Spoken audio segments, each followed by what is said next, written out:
Jadi Nabi Yusuf cerita mimpi dia kepada abang dia. Lagilah abang dia nak marah, lagilah abang dia dendam kat dia bila mimpi dia lagu tu. Sebelum mimpi tu, yang awal mereka nak marah sebab Nabi Allah Yaqub bagi jubah dia pada Nabi Yusuf. Dia ada satu jubah yang istimewa, jubah yang special, Nabi Allah Yaqub bagi pada Nabi Yusuf. Patutnya bagi kepada abang-abang hak lebih tua, tapi mereka rasa tak seronok. Lepas tu mimpi pula lagu tu, hak mereka pula tunduk dekat jerami dia, lagi nak marah. Kemudian baru mimpi hak sama macam Quran cerita. Tengok ada 11 bintang, 11 planet, matahari dan bulan sujud. Tetapi versi Taurat, Nabi Yusuf cerita dekat bapak dia Nabi Yaqub selar balik Nabi Yusuf. Maksudnya marah balik dekat Nabi Yusuf. Kemudian hak Quran jangan cerita kan, tapi hak Taurat dia cerita dah kat adik-beradik dia hak lain. Lagilah nak marah. Kemudian timbul pula versi nama bintang tu pula. Dalam tafsir disebut dengan penisbahan nama Nabi. Saya tak syok, saya tak seronok. Sebab ramai ulama kata hadis ni bersifat dhaif.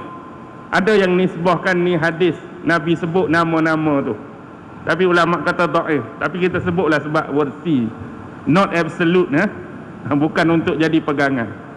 Jadi 11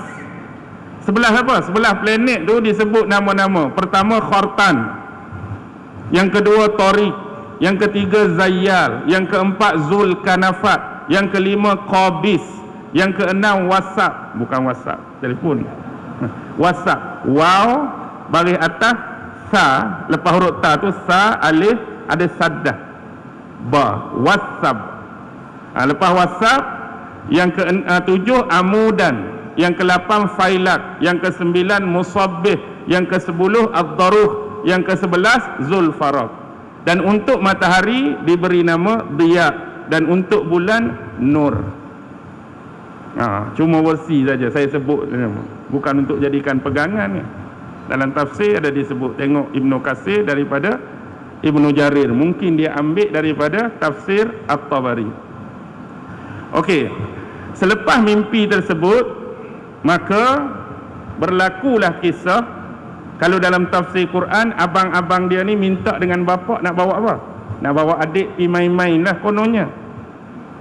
Jadi bawa adik pergi main-main. Lepas tu apa yang terjadi? Mereka ambil Nabi Yusuf, letak dalam telaga. Kemudian ambil baju Nabi Yusuf tu, letakkan darah. Ada riwayat sebut darah serigala.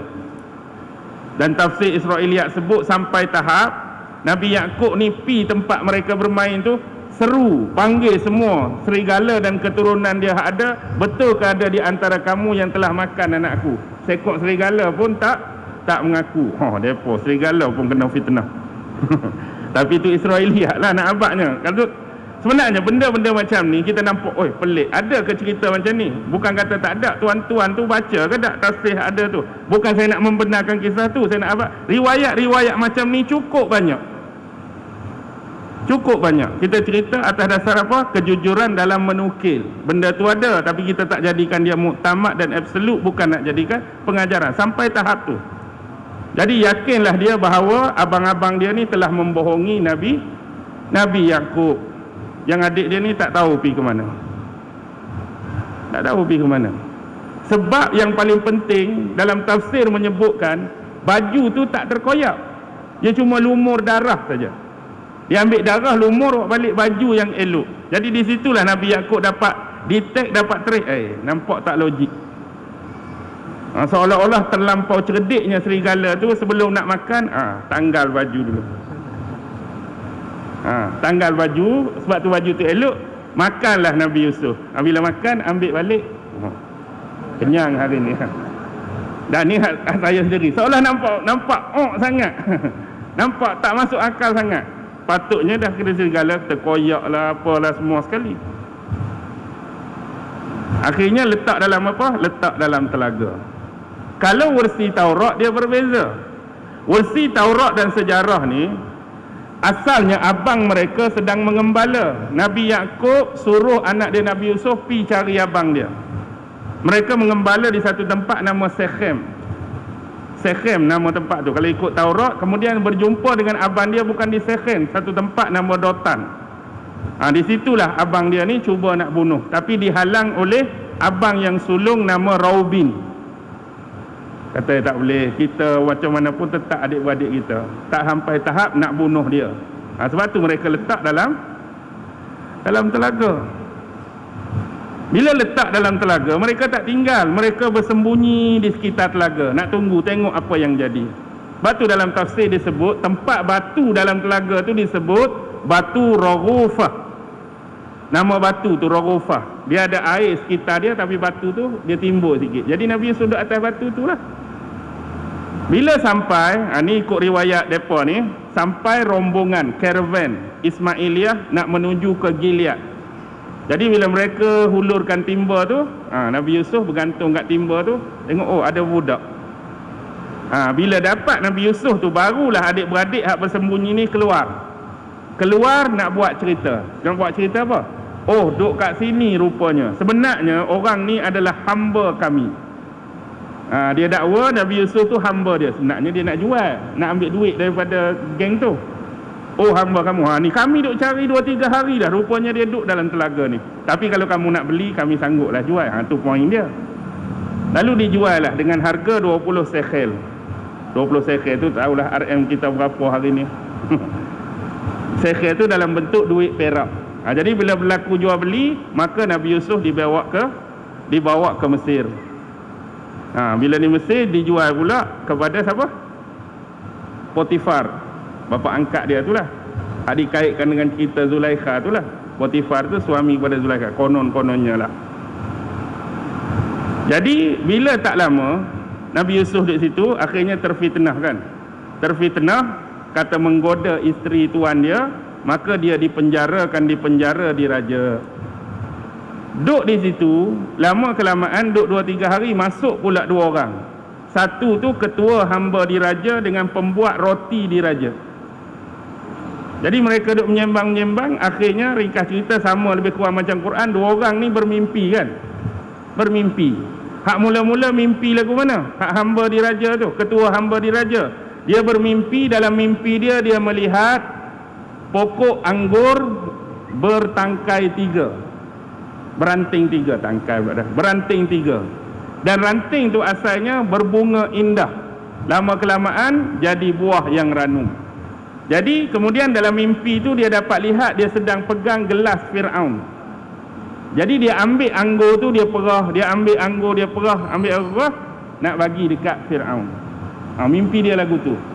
Mimpi hak yang kedua pula, dia mimpi dia sedang memikul 3 bakul roti. Dia buat roti ni khusus untuk bagi kepada tuan dia Fir'aun. Kemudian tengah jalan tu mari burung ambil, habis roti dia. Jadi 2 ni tanyalah tafsir mimpi, apa maksud dia? Dia kata bermula pada hari ini 3 hari akan datang, maka kamu akan berada di posisi kamu yang asal. Kamu akan jadi pelayan ketua hamba bagi Fir'aun. Kamu akan dibebaskan 3 hari daripada tarikh ni. Saya pula lagu mana? Kamu pula akan dihukum. Hak yang kedua tadi, akan dihukum. Dengan cara apa? Kamu akan digantung pada pokok, dan selepas kamu digantung, kamu mati, mari burung-burung makan daging-daging mayat atau bangkai kamu tu. 3 hari lepas tu jadi sungguh. Sebenarnya apa yang berlaku 3 hari kemudian adalah hari ulang tahun, birthday pemerintah Mesir pada ketika tu. Jadi dibebaskan kembali. Nabi Yusuf pesan dah, pada masa ni kamu ceritalah pasal aku ni sebenarnya orang daripada sekian, dibawa sekian-sekian, tapi aku ni difitnah, aku tak buat kesalahan tu. Kamu tolonglah cerita bila kamu keluar nanti. Tapi kawan tu terlupa nak cerita. Hak ni tak payah ceritalah, moga mati. Mati kawan tu, kena hukum. Jadi duduk tak lama Fir'aun sendiri yang bermimpi. Tapi Fir'aun ke zaman Nabi Yusuf ni? Ada naik nama Fir'aun tak dalam surah Yusuf? Dan surah Yusuf, surah Yusuf 100 lebih tu, satu nama Fir'aun pun tak naik. Yang naik Al-Malik. Sebab tu zaman mana? Zaman Hyksos memerintah. Hyksos memerintah Mesir hampir 500 tahun. Sebab tu ada selang dinasti Mesir ke-17 sampai dinasti Mesir ke-18 tu dia ada lopong. Akhir dinasti 17 nak masuk awal dinasti 18 ni lopong 500 tahun. Itu zaman Hyksos. Hyksos ni ialah Semitik Barat. Orang-orang Amalek yang dulu masuk ke bumi Mesir. Mereka yang memerintah. Itulah zaman Nabi Yusuf. Jadi dia mimpi apa? Malam pertama tu dia mimpi dia berada di tebing sungai. Kemudian selepas tu nampak 7 ekor lembu yang gemuk-gemuk. Lembu gemuk-gemuk mari tebing sungai duk ragut rumput, makan rumput. Kemudian muncul pula 7 ekor lembu yang kurus. Lembu yang kurus pi makan lembu hak gemuk. Dalam mimpi dia habis satu hal. Mimpi hari lain mimpi lebih kurang yang sama, dia nampak 7 tangkai jagung. Tubuh jagung yang besar-besar. Tiba-tiba muncul jagung hak tak berapa nak elok, hak tak berapa nak elok tu makan pula besar-besar. Jadi bila duk main lagu ni dia rasa tak seronok. Dia nak suruh orang takbir mimpi dia. Panggillah bijak pandai cendekiawan hak ada, seorang pun tak mampu, tak dapat nak takbir mimpi dia. Jadi barulah kawan tu teringat hak dulu tu. Allah, aku tak teringat kepada Yusuf. Dalam penjara dulu macam ni. Keluarkan Nabi Yusuf pi depan pemimpin Mesir pada masa tu, takwil mimpi aku. Dia berkata, selepas ni 7 ekor lembu yang gemuk dengan jagung hak baik tu merujuk kepada tahun kesuburan. Maksudnya bumi Mesir ni akan subur. Maksudnya disebutkan hak jagung tu bahagian pertanian dan tanaman akan subur, hak lembu tu penternakan binatang-binatang pun akan elok. Tapi hak dimakan kemudian tu menandakan 7 tahun selepasnya akan berlaku kemarau yang panjang. Tempoh dia pun 7 tahun. Jadi maksudnya nak buat macam mana? Hak sepanjang kita dapat laba hak 7 tahun ni, kita kena letak dalam gudang, dalam makhzan, dalam khazanah, simpan elok-elok persediaan untuk 7 tahun yang akan datang tu. Seorang ni dapat takwil juga. Sebab itulah Nabi Yusuf diberi apa? Diberikan pangkat dan kedudukan. Dia diberikan cok mohor diraja dan 1 rantai emas diraja. Sebab tu dalam sejarah mereka Nabi Yusuf digelar Zifanes Panai. Itu gelaran Nabi Yusuf, Zifanes Panai. Dan kemudian dia dikawinkan dengan seorang wanita bernama Asinah. Kalau versi kita duk main Zulaikha tak habis kan? Satu wanita bernama Asinah. Siapa Asinah ni? Asinah ni ialah anak perempuan kepada Potifera. Potifera ni adalah Pedri Agung. Bila sebut Pedri tu jangan fikir Kristian. Masa tu tak ada Kristian lagi. Pedri ni maksudnya orang agama yang ada otoriti tinggi, yang berpusat di On. Jadi menerusi perkahwinan Yusuf dengan Asinah tu, lahirlah 2 anak saya sebut tadi, Yufraim dan Manaseh. Itu ikut versi mereka lah.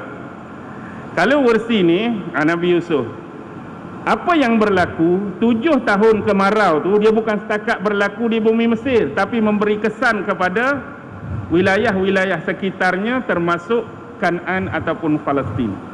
Jadi di Palestin pun terkesan dengan kebuluran. Sebab itulah anak-anak Nabi Yaqub ni berhijrah ke Mesir untuk cari barang lah, makanan. Jadi minta kebenaran dengan bapa, pilah. Tapi dia kata apa? Kamu boleh pi, jangan bawa adik Yusuf. Siapa adik Yusuf? Bunyamin jangan. Takut jadi benda yang sama pula. Kamu bukan boleh percaya. Sebelum ni pun KO dah, kena tipu aku. Ni jangan bawa ni. Pi 10 orang je. Bila pi 10 orang, sampai sana Nabi Yusuf kenal adik-beradik dia. Bila Nabi Yusuf kenal, Nabi Yusuf ambil mereka, Nabi Yusuf buat trik, cakap mereka ni spy daripada kerajaan keluar Mesir, nak spy kerajaan Mesir ni. Dia berkata, tak, kami hanya mari nak dapatkan bahan makanan sebab tempat kami kubulu. Aku tak percaya kat hang. Sebab aku ni rasa macam kenal hang.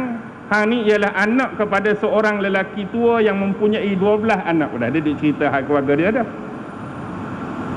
10 datang ke sini, seorang anak bersama dengan bapa, seorang lagi tak ada bersama kamu. Dia lah tu. Jadi aku tak percaya untuk bebaskan kamu. Jadi aku bagi bebaskan kamu dengan syarat salah seorang kena duduk sini dulu, stay. Jadi siapa yang kena? Syam'un. Anak yang kedua, Syam'un kena duduk sini, letak dalam penjara diraja.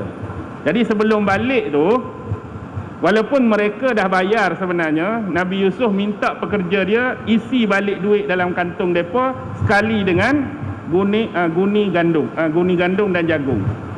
Jadi bila mereka duk bawa balik tu, jagung ada, gandum ada, tapi duit kita tak berkurang. Dah kita bayar dah, tapi duit tetap ada. Kan mereka kata kita tak bayar pula. Tak apalah, pergi balik. Maksudnya nak mari sekali lagi ni, kalau nak ambil Syam'un, kena bawa siapa? Kena bawa adik Bunyamin tu. Baru aku lepas Syam'un ni. Jadi balik kita kat bapak, seorang pula hilang. Pergi 10 balik 9. Sakit kepala mereka ni. Last sekali duduk lama, makan habis dalam bekalan hak beli tadi. Nak pergi sekali lagi, cakap kat bapak, sekali ni kalau kita nak pergi, nak ambil Syam'un sekali, kena bawa adik. Bila kata bawa adik tu, bapak wai tak harap kamu ni, tak boleh percaya ni. Tak boleh percaya kat kamu ni, tak harap. Jadi Yahuza kata, macam mana pun Syam'un tetap tidak akan kembali bersama kami kalau adik Bunyamin tak ikut sekali.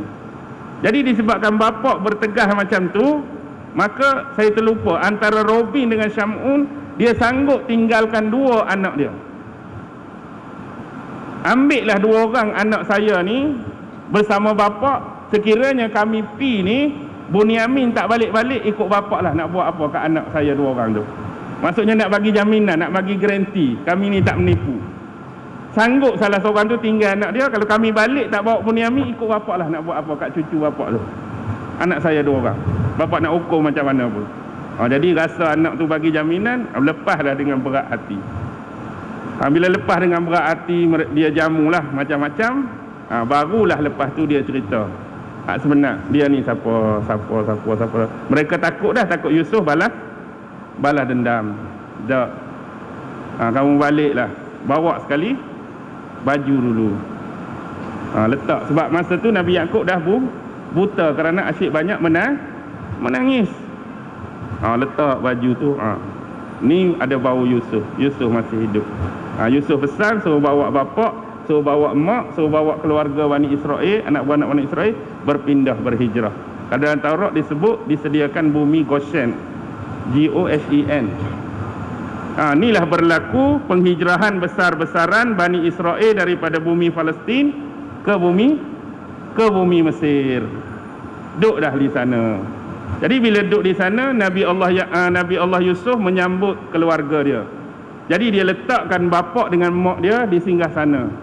Mak dia, bapak dia, kemudian adik-beradik dia. Dan hari ini tergenaplah mimpi dia. Sebelah bintang, bulan bintang kata tunduk sujud pada dia, menyatukan keluarga dia. Okey, habis cerita Nabi Yusuf. Lepas tu Nabi Yusuf habis cerita, dia masuk cerita siapa? Nabi Yusuf Allah sebut berapa kali dalam Quran? 58 kali. Banyak. 58 kali. 200 tahun kemudian, sebab nak 9 lebih. 200 tahun kemudian selepas Nabi Yusuf, ni baru keluar Nabi Musa. Nabi Musa paling banyak dalam Quran, 136 kali. Tak ada siapa boleh lawan. Allah sebut Nabi Musa 136 kali. Paling banyak, melebihi Nabi Muhammad pun. Nabi Muhammad, kalimah Muhammad tu hanya disebut 25 kali je, nama Nabi sendiri. Tak kira lah hak domeh tak domeh, huwa ke hiya ke apa tu, tu pun merujuk pada Nabi Muhammad. Ada dalam surah Ahmad, tapi hak betul-betul kalimah Muhammad disebut 25 kali. Okey, Nabi Musa dia sezaman dengan Nabi. Abang dia Nabi apa? Nabi Musa tu adik, abang dia tu Nabi. Nabi dan Rasul juga siapa? Abang Nabi Musa siapa? Nabi Harun alaihi salam. Harun abang Nabi Musa adik Nabi Harun. Okey, ni 2 adik. Nabi Harun sikit je, 20 kali je Allah sebut. Nabi Musa ni 136 kali. Istimewa. Jadi zaman Nabi Musa ni zaman Fir'aun memerintah. Ada kata Fir'aun Ramses, ada kata Fir'aun Merneftah, ada kata Fir'aun Akhenaten, ada kata hujung zaman Hyksos, wallahu alam, biarlah itu. Jadi Fir'aun zaman Nabi Musa ni, dia pernah bermimpi. Dia mimpi apa? Dia mimpi ada bola api yang besar muncul daripada Jerusalem, Baitul Maqdis. Bola api ni meluncur masuk dalam negeri dia Mesir. Bila bola api ni masuk dalam negeri Mesir, rumah Bani Israel hadut di Mesir tu hanya dia melewati rumah tersebut, tak masuk. Tapi rumah penduduk Mesir semua masuk. Apa ni? Lebih kurang nak jadi balik hak mimpi tu. Bila tanya nujum dia, ahli tafsir dia kata satu masa akan lahir daripada Bani Israel seorang bayi yang akan meruntuhkan, menjatuhkan kerajaan tuanku. Seorang bayi yang lahir akan menjatuhkan dan meruntuhkan kerajaan tuanku. Sakit kepala Fir'aun. Tapi kita kena tengok Fir'aun sebelum tu dia mengaku dia tu apa? Dia mengaku Tuhan. Patut tak payahlah Tuhan pening-pening, tak payahlah telan Panadol dah hang Tuhan.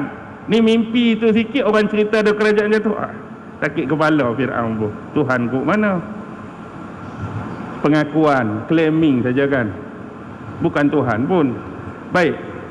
Selepas pada tu, kenapa Nabi Harun dengan Nabi Musa berbeza?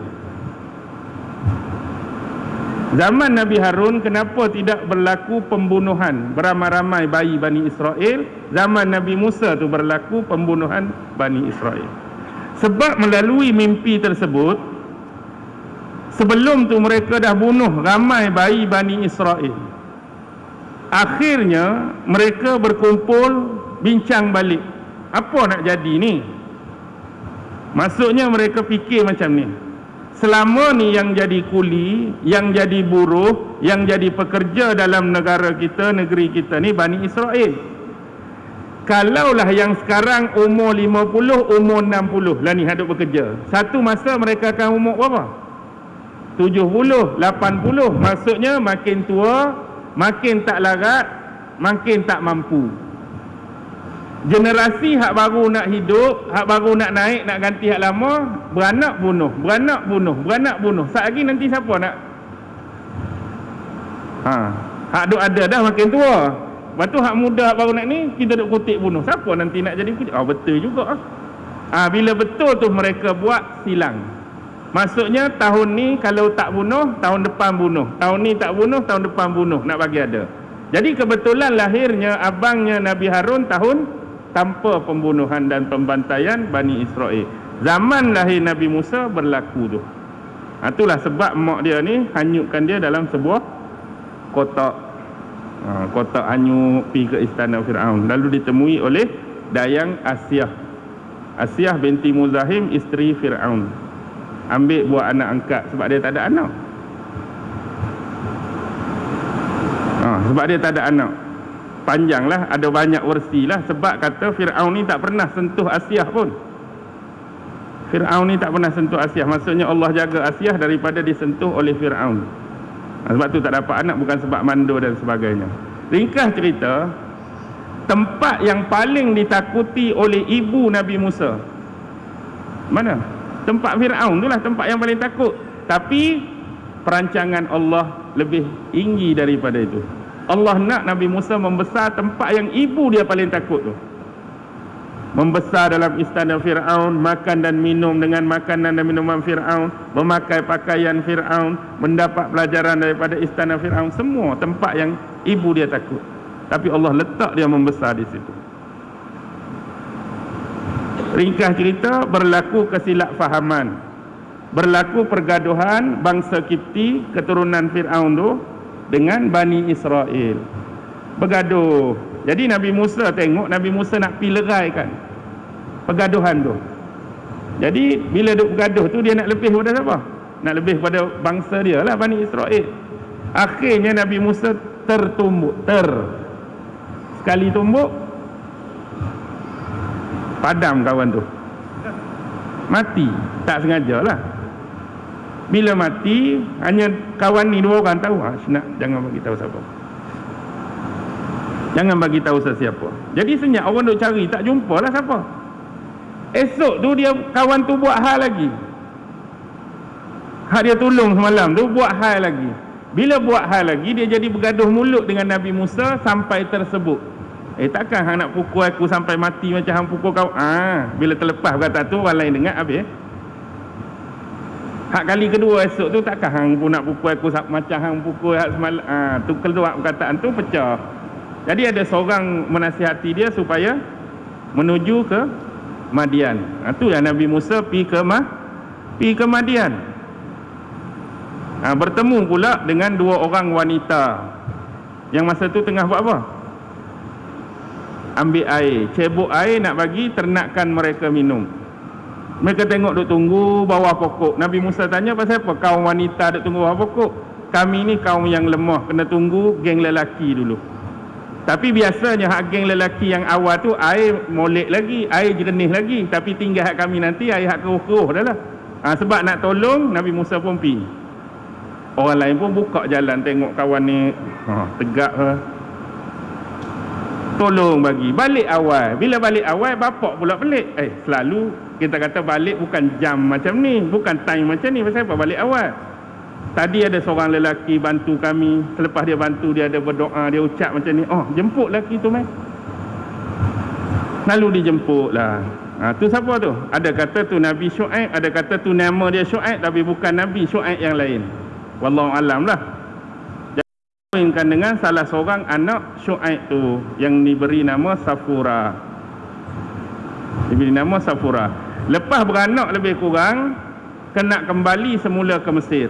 Bila nak kembali semula ke Mesir, di pertengahan jalan di kawasan Bukit Tursina tu, Nabi Musa tersesat jalan. Akibatnya bila malam pula sesat jalan, duduk di kaki bukit.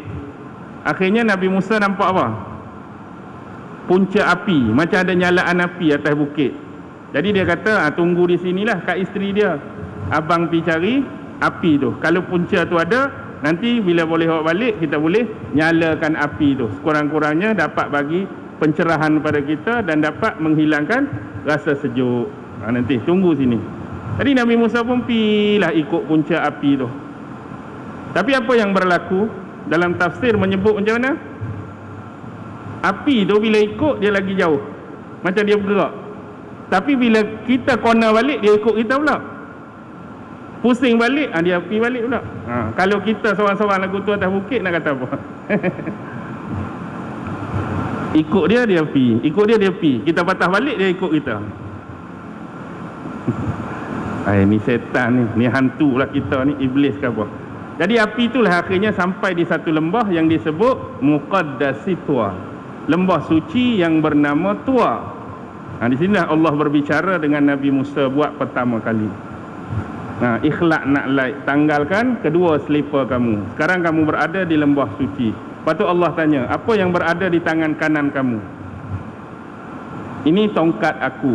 Tongkat aku ni aku guna untuk menampung aku berjalan. Aku guna untuk bedai daun-daun. Bila daun tu luruh, haiwan ternakkan makan. Dan aku gunakan untuk tujuan-tujuan yang lain. Tu ada akademik Islam yang guna ilmu psikologi berkaitan dengan peristiwa tu. Psikologi lagu mana? Yang Allah tanya pada Nabi Musa, apa yang berada di tangan kanan kamu? Apa benda di tangan kanan? Patut jawapan pun simple. Apa dia? Tongkat. Cukup lah Allah tanya apa benda. Tongkat. Tapi Nabi Musa dia lebih. Bukan setakat tongkat. Tongkat ni aku buat ni. Tongkat ni aku buat ni. Tongkat ni aku buat ni. Jadi dalam ilmu psikologi, sifat manusia ni, biasanya manusia akan menjawab lebih daripada apa yang ditanya. Dia suka sembang, dia suka bercakap. Contoh saya bagi Katakan jam saya ni jam Shopee RM20 ya. Ustaz, jam baru ke? Simple je orang tanya. Ustaz, jam baru ke? Patut jawab apa? Baru beli. Habis ya? Tu je orang tanya. Tapi hang tak tahu jam ni tak boleh beli di Malaysia. Jam ni dia start dah. Dia start nak cerita tu. jam ni hanya boleh beli di kawasan Eropah sahaja. Jam ni kalau dalam laut dia boleh selam, cermin tak pecah, apa. Kalau gesek dengan batu pun tetap macam ni. Tu bla bla bla, habis 30 minit. Asalnya orang tanya apa? Jam baru ke ustaz? Patut ya jam baru. Habis. Tapi suka dia cerita. Samalah konteks ni. Kemudian lempakkan. Bila lempak tongkat tu apa jadi? Jadi ular. Nabi Musa duduk situ ke nak lari? Dia stay duduk situ ke dia nak lari? Dia nak lari kerana takut pada ular tu. Tadi kamu sembang macam-macam, tongkat aku lah gini-gini. Bila tongkat tu jadi ular, kamu pun nak lari dah. Nak lari dah. Nak habaq di situ apa? Jangan takut kecuali hanya kepada Allah Subhanahu wa ta'ala. Kemudian nak bagi jadi tongkat balik, kena pegang bahagian mana? Kat ular tu. Kena pegang bahagian antara rahang. Ular tu duduk senggar tu, kena ambil tangan kawasan tu. Agak-agak lah kan. Biarlah, hujung ekor tak boleh ke? Tengah-tengah tak boleh ke? Tempat hak paling kena pegang situ baru jadi tongkat balik. Lepas tu masuk tangan, bercahaya. Dua mukjizat ni bawa pergi jumpa Firaun. Sesungguhnya dia telah melampaui batas. Lepas tu minta apa? Minta sebab mulut aku ni bicara tak lancar, lidah tak fasih, gagap-gagap. Jadi aku minta saudara aku ikut sekali. Siapa? Nabi Harun. Kerana bahasa dia lebih fasih, bahasa dia lebih lancar. Dan ada permintaan daripada Nabi Musa sendiri supaya Allah melantik Nabi Harun tu jadi Nabi. Hak lain kita perhati, hak lain tu semua Allah lantik-lantik. Ini permintaan. Jadi Allah mengabulkan permintaan Nabi Musa dengan melantik Harun jadi Nabi dan Rasul. Pilihlah dua orang ni, tunjuklah kepada Firaun. Tapi yang berbezanya, ular yang muncul ketika depan Firaun, saiz dia tak sama dengan hak mula-mula. Hak mula-mula tu lagi kecil, hak depan Firaun lagi besar. Agak-agak kalau tak ada practicality hak atas bukit tu, apa perasaan Nabi Musa bila mula-mula nak lempak? Ni penting. Kita kata tak buat praktikal hak mula-mula tu, bawa tongkat tu, Allah pun perintahkan, lempaklah depan Firaun. Agak-agak kita nak lempak ni bercampur bau kan. Kan lempak ni keting-keting tongkat tu juga tak jadi apa. Malu kat orang. Lah sebab tak ada lagi hak sebelum tu. Contoh, nak jadi apa? Tak tahu tongkat ni, suruh lempak dah. Tapi kalau tak jadi apa-apa, malu. Ni sebab tahu dah, dengan tenang lempak jadi ular. Tak puas hati, ajak berlawan hari lain. Nanti Firaun nak kumpul ahli-ahli sihir dia pula. Tu panjang pula cerita. Kalau cerita ni lagi, Yahudi tak masuk lagi ni.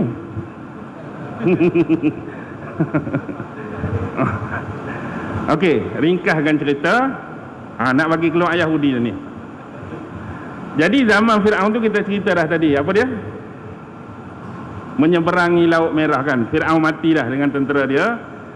Bila menyeberangi Laut Merah, berjalanlah mereka nak menuju ke tempat yang dijanjikan. Banyak peristiwa yang berlaku di sini.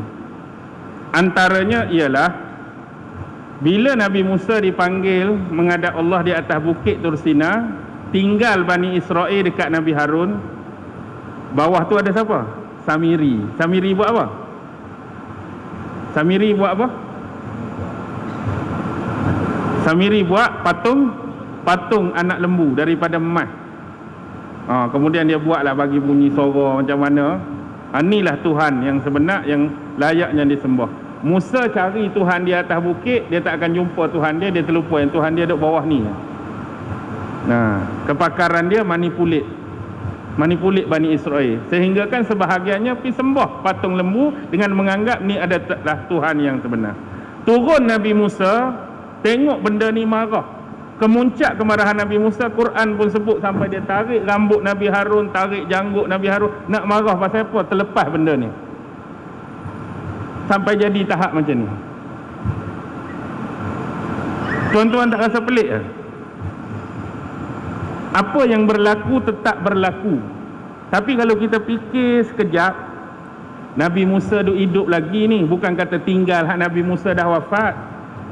Nabi Harun duk hidup lagi ni, bukan kata depa ditinggalkan Nabi Harun pun wafat. Musa hidup, Harun hidup, tiba-tiba mari seorang buat patung lembu, kata ni Tuhan. Allah tak boleh nak bayangkan, boleh sanggup pi sembah benda tu. Kalau kita kata, oh padan kami sembah pun, Musa dengan Harun dah wafat 100 tahun dah tinggal kami, kalau sesak pun padan, tak. Macam mana boleh sampai tahap Nabi duk hidup lagi, duk terima wahyu lagi, hang boleh pi sembah patung yang didakwa oleh seorang ni Tuhan? Nipis sangat ke akidah kamu, nipis sangat ke gambaran kamu tentang sifat ketuhanan yang diajar oleh Musa dan Harun? Sampai orang kata ni pun. Akhirnya cara nak lansaikan dosa dan kesalahan mereka, Samiri kena bunuh ke tak? Tak. Samiri cuma dihalau. Sebahagiannya ada yang jadi pengikut Samiri, keluar daripada kelompok tu. Lagu mana nak settle dosa penyembah kesyirikan ni? Perintah Allah, faqtulu anfusakum zalikum khairul lakum inda bari'ikum. Bunuh diri kamu sendiri. Cara dia kena bunuh. Kalau saya nak cerita dia lagi panjang. Maksudnya dengan cara bunuh tu, mati tu, Allah mengampuni dosa perbuatan kamu sebelum ni. Skeptik kita kena pegang, Allah dah ampunkan dosa melalui proses pembunuhan tu. Jangan kita kata, oh hak ni tak ada apalah, sembah berhala, sembah anak lembu, mati confirm masuk neraka dah geng ni. Tak. Itulah antara anugerah dan nikmat Allah bagi mereka. Nak settle hak tu, Allah suruh bunuh diri. Nah, dengan pembunuhan tu Allah meredai kematian mereka. Settle dah mereka. Kemudian ada melalui satu kawasan golongan penyembah berhala. Dan dia minta dengan Nabi Musa suruh buat satu berhala pada mereka untuk disembah. Boleh fikir tak? Tengok orang sembah berhala, nak suruh buat berhala, dia nak sembah berhala pula. Lepas tu dilantik 70 orang nakib. 70 orang nakib ni dipanggil khusus naik ke atas bukit Tursina bersama Nabi Musa untuk melihat sendiri bagaimanakah wahyu diturunkan Allah kepada Nabi Musa. Oh, kita syok kalau dapat peluang macam ni. Nak tengok bagaimana bentuk wahyu diturunkan Allah pada Nabi. Hak ramai puluh-puluh ribu tu 70 orang saja hak layak. Bila naik dapat tengok dah bagaimana wahyu diturunkan pada Nabi Musa. Tapi perangai, kalau tak dengar suara ni rasa tak sedap. Nak suruh dengar suara. Tadi tengok bentuk bagaimana diturunkan. Allah bagi kebenaran, diberi dengar suara sebagaimana Nabi Musa mendengar suara Allah di atas bukit Tursina. Tengok, habis saja diberi boleh dengar suara, ada lagi tak permintaan lain? Narallaha jahratan, nak tengok Allah dengan mata kepala. Nak tengok dah pula. Bila nak tengok, fa akhadhatkumus sa'iqah, mari pelakar, mari petis sabunya pun lingkup 70. Nak sangat. Nabi Musa hak minta nak tengok tu pun sampai pengsan, takkanlah hampa boleh tengok. Bila lingkup 70 orang mati, antara nikmat yang Allah bagi pada dia, Allah hidupkan balik. Allah hidupkan balik hak mati 70 orang tu. Kalau tak hidupkan balik, apa yang berlaku? Agak-agak apa Nabi Musa nak jawab? Tadi naik 71 orang, tiba-tiba turun kan seorang hidup. Apa benda ni? Apa benda yang terjadi sampai mati hak lain tu? Naik 71, turun seorang hidup. Macam banyak benda nak kena jawab. Racun depa ke, bukan boleh percaya ni, geng-geng ni. Bunuh depa ke, buat pakatan apa ke. Jadi Allah hidupkan balik antara anugerah. Boleh buka tafsir. Senang nak tengok kronologi tu.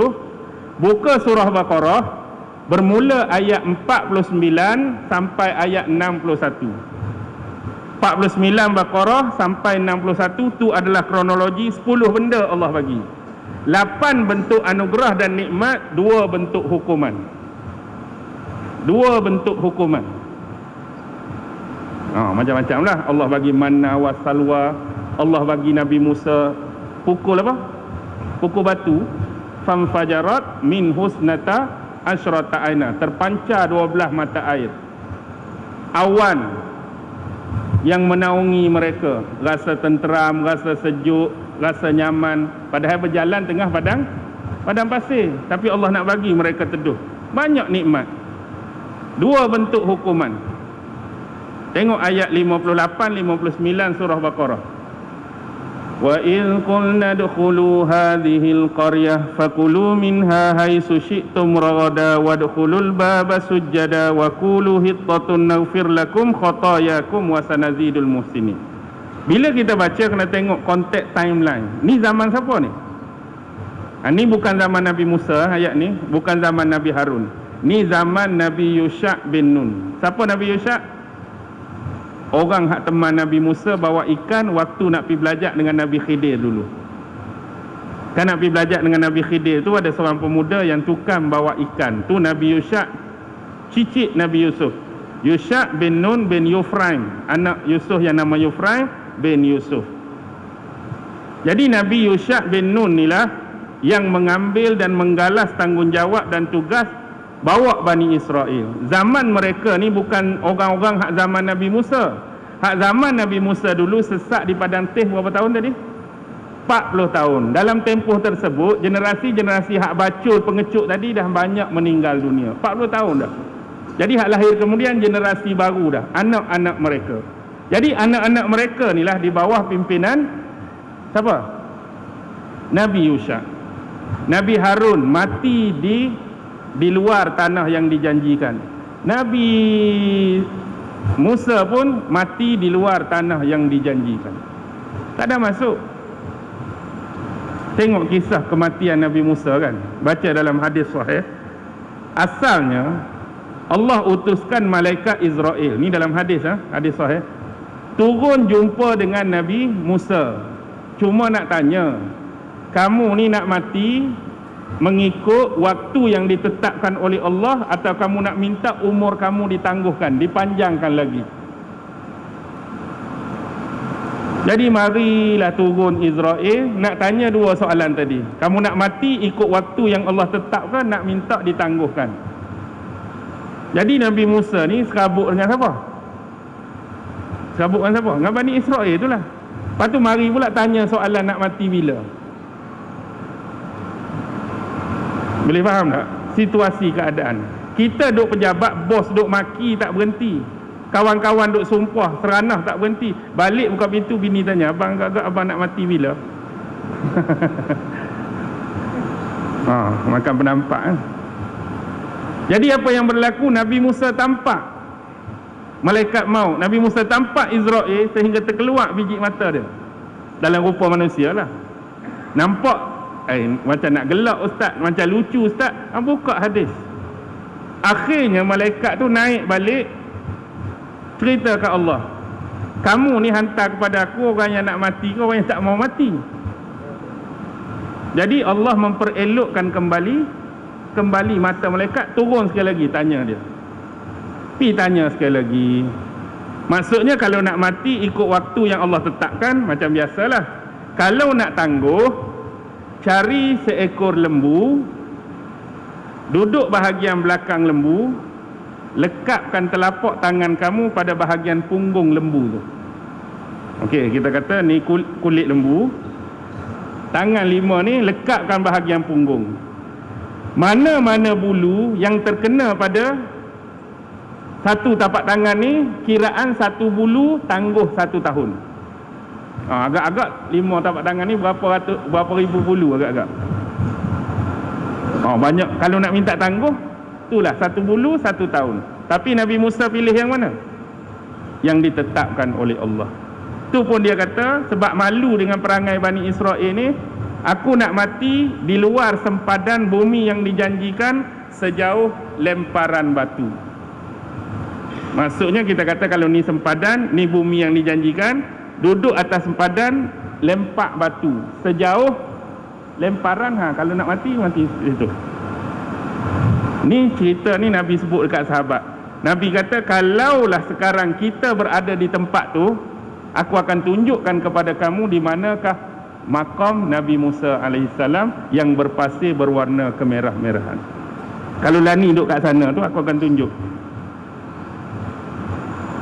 Itulah sesat. Jadi anak-anak lahir kemudian ni dah ada semangat lain. Sebab apa? Kalau ikut perangai nenek moyang, kita akan tetap masih duduk situ lah. Duduk sesat situ, rugi masa. Jadi ada semangat. Jadi Nabi Yusha pun bawa mereka keluar untuk berperang buat kali yang kedua. Tapi ada syarat dia. Panjang pula. Syarat dia, 3 golongan kena dikecualikan daripada peperangan. Pertama, hak baru kahwin, tak boleh ikut peperangan. Yang kedua, hak baru mendirikan rumah. Maksudnya rumah duk bangun duk bangun tiang, atap tak pasang lagi. Ini pun tak payah. Yang ketiga, hak haiwan ternakan dia 2-3 hari lagi nak beranak. Ini tak payah ikut. Hak lain ikut. Agak-agak, kalau hak baru kahwin 2-3 hari masuk perang, otak dia fikir pasal apa? Untuk fikir pasal bini ya, baru kahwin. Lepas tu hak binatang nak beranak ni, binatang aku ni kalau beranak ni jantan ke perempuan, dia duk fikirlah selamat ke, hidup ke, berapa ekor ke. Lepas tu hak buat rumah, tak pasang atap lagi. Kalau mati ke aku, bila nak siap rumah ni, macam-macam lah fikir. Itu secara logik akal kita. Tapi tak tahu kenapa 3 golongan ni dikecualikan, tengok dalam hadis. Akhirnya mereka masuk berperang. Sampai satu tahap mereka hampir memenangi peperangan sebab sudah ada jaminan daripada Allah. Tapi bila waktu tu adalah hari Jumaat selepas asar, sudah menjadi kebimbangan kepada Nabi Yusha. Kenapa? Nak menang dah ni, tapi waktu tu Jumaat selepas asar. Apa yang akan berlaku? Bila matahari terbenam pada petang Jumaat tu, malam tu adalah malam Sabtu. Kena ingat, malam Sabtu adalah hari Sabat, hari mulia, hari Minggu bagi orang Yahudi. Hanya layak untuk beribadah, tak boleh bekerja dan buat benda lain selain ritual keagamaan. Apatah lagi hari Sabat dilarang menumpahkan darah, dilarang berperang, dilarang membunuh. Jadi kalau kita perang-perang ni, selepas asar ni matahari terbenam, kita tak boleh nak buat dah benda tu. Musuh boleh ke tak? Musuh boleh tikam kita, kita tak boleh tikam musuh. Musuh boleh tetak kita, kita tak boleh tetak musuh. Rugilah belah kita. Jadi Nabi Yusha berdoa, akhirnya apa yang jadi? Matahari berhenti bergerak atas doa Nabi Yusha. Time jadi freeze, beku. Matahari stop. Nak bagi menang. Perang, menang. Selepas menang tu baru sambung balik perjalanan. Ni banyak benda kena fikir ni. Tak mau percaya tu hadis sahih. Tapi kita akan mari jenis otak kita yang selalu bertanya, kalaulah matahari zaman Nabi Yusha tu pernah stop untuk peperangan ni, adakah seluruh dunia mengalami benda yang sama? Maksudnya orang di luar kawasan tu perasan tak? Rasa lama dah, tapi pasal apa matahari? Maksudnya tu kita akan jadi timbul lah kita pertanyaan. Kalau depa hak berperang tahu dah ni doa Nabi Yusha, ni minta Nabi Yusha, orang hak di luar tu pasal apa matahari tak bergerak ke? Jadi timbul soalan. Adakah Allah buat orang lain tu matahari tetap sama, depa saja? Wallahu alam lah. Tapi itu diceritakan. Jadi menang. Bila menang banyak kumpul harta ghanimah. Tapi satu saja, ghanimah ni dihalalkan kepada umat Nabi Muhammad. Orang sebelum tu termasuklah Bani Israel diharamkan untuk harta ghanimah. Banyak mana pun diharamkan. Buka sekali lagi hadis sahih. Bila diharamkan mereka kumpul. Bila kumpul, apa yang berlaku? Selepas tu akan datang api suci. Api suci ni bentuk api yang melingkar, dia akan lingkar benda tu, dia akan bawa naik dan menghilang. Sama macam proses bagaimana Allah menerima Habil dan Qabil punya persembahan dulu. Habil dia persembahkan kambing yang gemuk-gemuk, Qabil mempersembahkan pertanian yang buruk-buruk nak membusuk. Jadi api yang sama datang. Ambil persembahan qabil, buat naik. Api tu jenis tu jugalah yang nak buat naik harta ghanimah. Tapi bila api tu datang, duk pusing-pusing, tak naik-naik. Lalu Nabi Yusha' perasan, panggil semua kepala 12 Bani Israel, minta semua datang seorang-seorang bersalam dengan dia. Mari ketua suku Raubin, salam. Okey, tak ada masalah. Syamun, tak ada masalah. Tiba-tiba panggil hak ni, salam, tangan jadi lekat. Tangan jadi lekat. Cerita dengan betul, cerita dengan jujur, kamu sembunyikan apa? Kamu sembunyikan apa? Baru tahu, rupanya dia ada menyembunyikan ketulan emas sebesar kepala lembu. Siapa-siapa pun tertarik kan, emas sebesar kepala lembu. Hari ni kepala lembu betul agak-agak berapa kilo? Bodoh-bodoh lah. Berapa kilo lembu betul? Lebih kurang berapa bang? 18 kilo. Emas 18 kilo hari ni agak-agak berapa? Harga. Maksudnya perasaan nak simpan tu ada. Bila simpan, letak tak jujur, letak tak penuh, api tu mari tak naik. Ambil balik hak kamu simpan, hak mana orang tu ambil, letak, barulah naik. Dan lagi dia nak kenen-kenen. Mentang-mentang kita tak duduk zaman tu, duduk kutuk mereka tak. Kalau kita ada juga agak-agak tu nak, emas besar kepala lembu, letak dalam beg juga, rasa tak? Ni pun ban aiskrim hak kemalangan terbalik. Dan lagi 2-3 batang sambil-sambil dia tolong berbedai lagi aiskrim kita nak abaknya. Akhirnya dapatlah bumi yang dijanjikan. Tapi syarat nak masuk ayat tadi. Nak masuk tadi, wa iz qulna dkhulu hadhil qaryah, bila kamu masuk dalam bandar ni, fakulu min haitsu syi'tum ragadan. Makanlah apa saja yang kamu nak makan, di mana-mana, ikut sedap kamu. Tapi ingat, apa dia? Wadkhulul baba sujjada.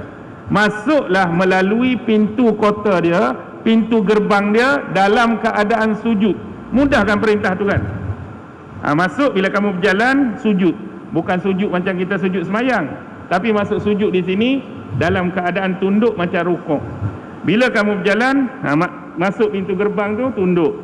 Kalau yang berkenderaan unta ke kuda ke, tundukkan kepala kamu sehingga janggut kamu mengenai batang leher kuda, macam yang Nabi buat waktu pembukaan kota Mekah. Nabi tunduk sampai janggut Nabi kena belakang leher tu. Mudah, simple. Tapi apa yang mereka buat? Mereka masuk dengan duduk tala punggung ke kota, mereka mengesok masuk ke punggung.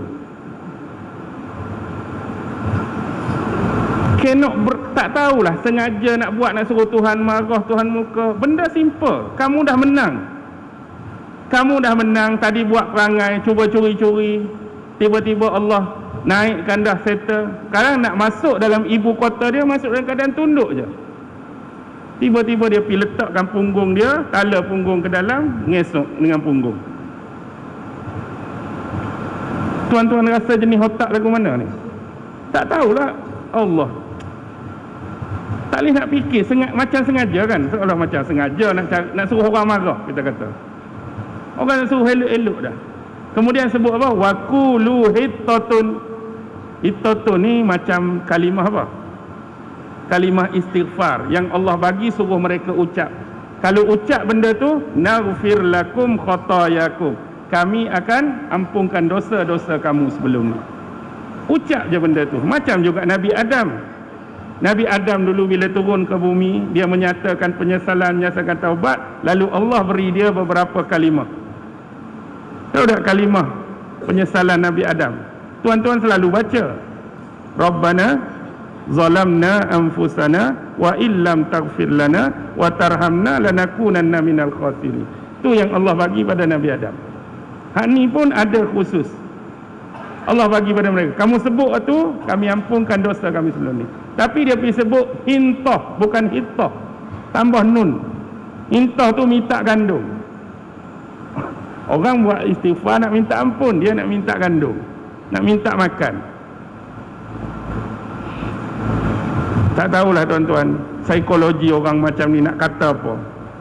Sekejap-sekejap je dia nak buat perangai. Tapi ni semua diturunkan pada Nabi, nak cerita pada Yahudi di Madinah. Itulah nenek moyang kamu dulu. Ni peluang terakhir untuk kamu bertaubat. Jangan jadi macam perangai nenek moyang kamu dulu hak macam-macam. Sebab kamu di zaman aku Nabi dan Rasul terakhir. Kalau kamu nafikan, kamu tak mau juga, akan datanglah kutukan dan laknat Allah atas kamu. Ni peluang terakhir.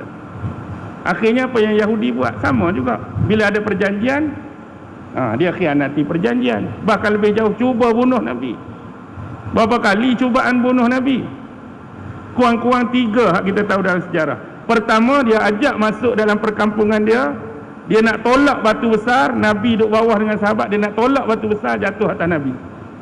Tapi Jibril mari wahyu. Nabi lari cepat-cepat. Sahabat pun ikutlah. Kita ni mari nak bincang dengan mereka. Tiba-tiba keluar daripada tempat mereka. Pasal apa? Kamu tak tahu tadi. Jibril sampaikan wahyu, mereka nak tolak batu besar. Yang kedua, wanita Yahudi yang racun kambing panggang tu. Ni Nabi pernah termakan kan? Sahabat ada seorang mati terus. Nabi rasakan kesan racun tu sampai Nabi wafat. Dan yang ketiga, seorang Yahudi yang bernama Labid bin Aqsam yang menyihir Nabi. Dia ikat simpulan-simpulan, dia letak bawah telaga, dia hampir dengan batu besar. Jibril datang kan? Jibril datang cakap kamu kena sihir-sihir tu duduk di mana? Duduk dalam telaga. Minta sahabat ambil. Sebablah tu turun 2 surah tu. Qul a'udzu birabbil falaq dengan Qul a'udzu birabbin nas.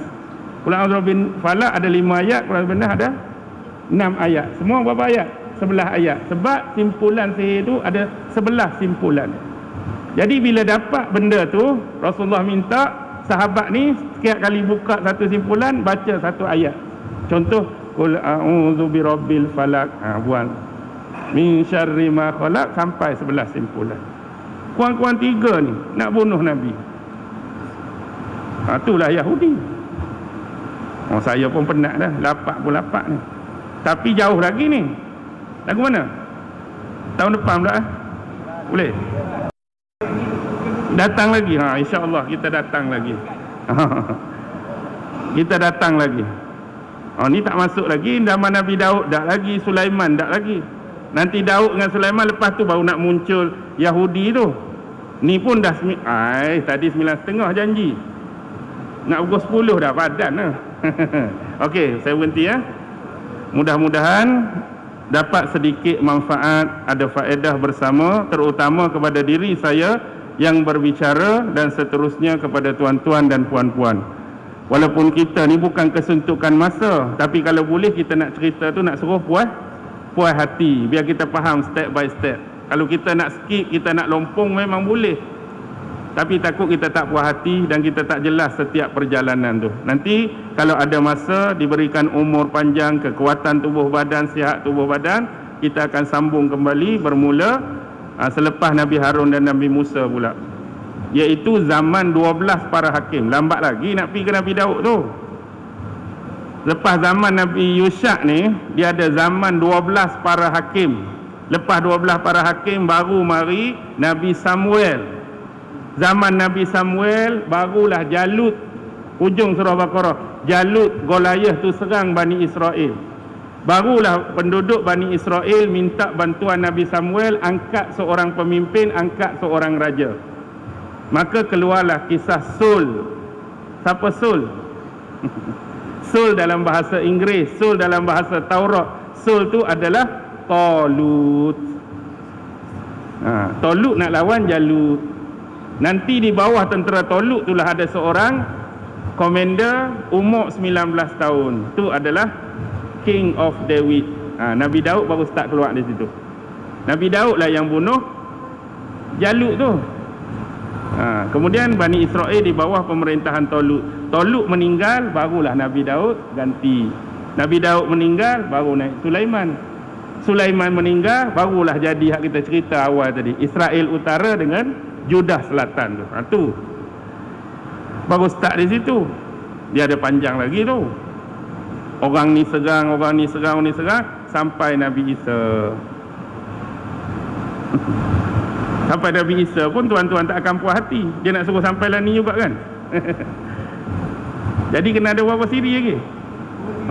Dua siri lagi. Semangat tu. Okey, saya berhenti ya. Wabillahi taufiq wal hidayah. Wassalamualaikum warahmatullahi wabarakatuh. A'udzu billahi minasy syaithanir rajim. Bismillahirrahmanirrahim.